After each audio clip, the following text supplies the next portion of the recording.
So admittedly, I've had trouble teaching this to people because it is a strange concept. Normally, people are comfortable pulling their knee up in front or pulling the heel up to the butt, but it's tricky for people to do both and land in this figure 4 position with that foot directly next to the knee, and as you initially pull up, kind of getting that heel up to the butt.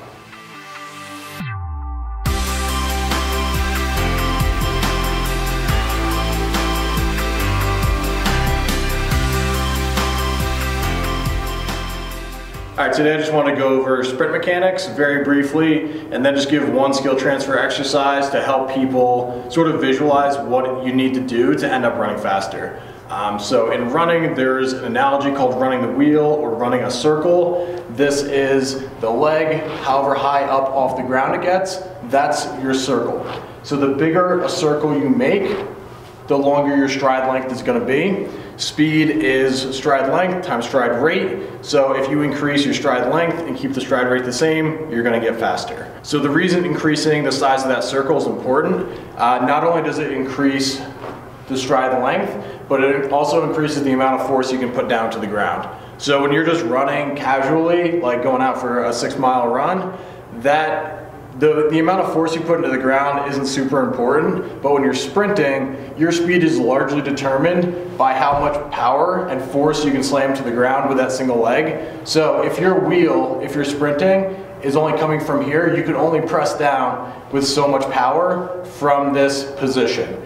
The higher you get that leg up, the more force you can put down as you come through and pull into your next stride.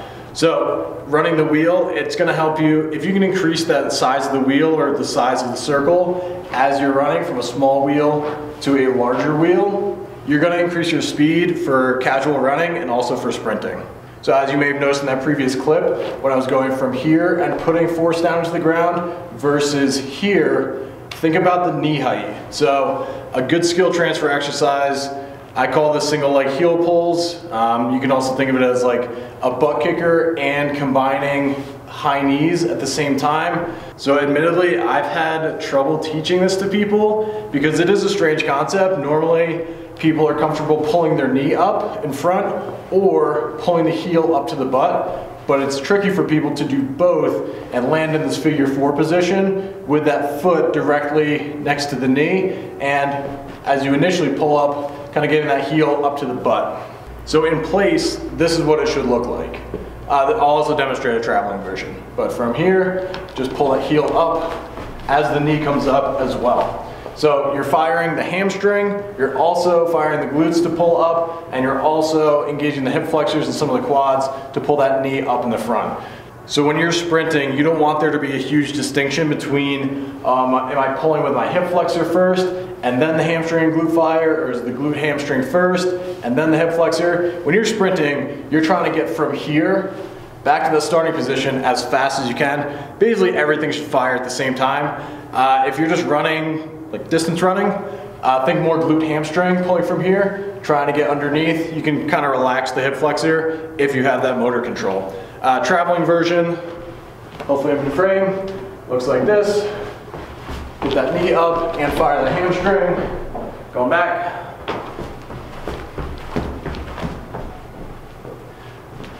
So if you were to imagine doing butt kickers, as people traditionally do, knees basically stay down, pointing towards the ground. If you think of high knees, like people traditionally do, the heels basically, or the foot basically stays down, just pulling the knee up. If you can think about mashing those two together, that's kind of the movement that you want. You can do either a single leg version or you can do both at the same time.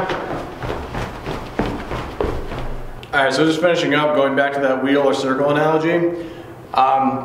You need to do both, pull the knee up and get that heel up as high as you can. That's gonna increase the circle or the wheel size more than just doing one or the other. So imagine you're normally running and you're about here, and all you do is focus on that knee pull. The foot is still down pretty low unless you activate that hamstring too to get it up as high. And then again, this is your wheel size. From here, if all you're doing is pulling the hamstring and you keep that knee low, you're still basically running the same size circle. You're just using the hamstring a little bit more efficiently.